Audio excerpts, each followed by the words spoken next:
Hi, welcome to another woodworking video by Bigfoot Country. Anyone who regularly uses a benchtop thicknesser will be very aware of just how much chip waste they generate. It goes everywhere, and even a short length of pine becomes a ticker tape parade without anything to collect the sawdust. My Metabo DH330 is no exception, and adding the supplied dust extraction connector certainly helps, but there are several drawbacks. The first is that the throat of the dust extractor is very narrow, which clogs up quickly, and being solid plastic, you can only see it needs cleaning out by removing it, or detaching your vacuum system and looking in the hole with a torch, all of which are a real pain.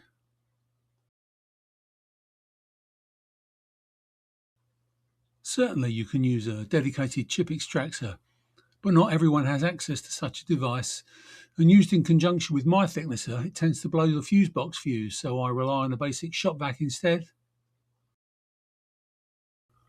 With this in mind, just using an old floorboard and a piece of see-through acrylic I had lying around, I made my own dust extractor, which is basically just a fashioned backplate which screws to the same holes that the supplied dust extractor does. Then two sides were added, a 2-inch hole and hose adapter in one side, slots cut to size for the acrylic, and a lid. The key is to ensure that material exiting the outfeed table is not obstructed in any way.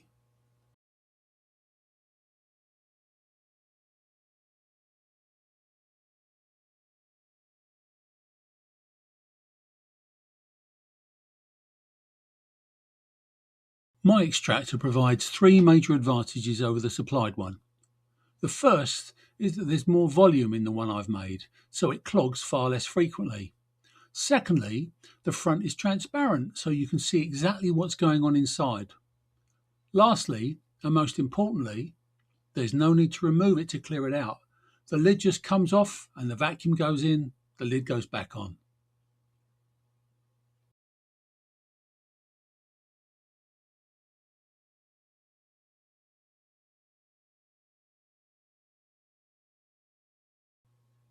In fact, it comes apart in seconds to fit or remove, the design being very flexible. You could even mount it using brackets underneath, although the backplate design would have to be altered to accommodate this.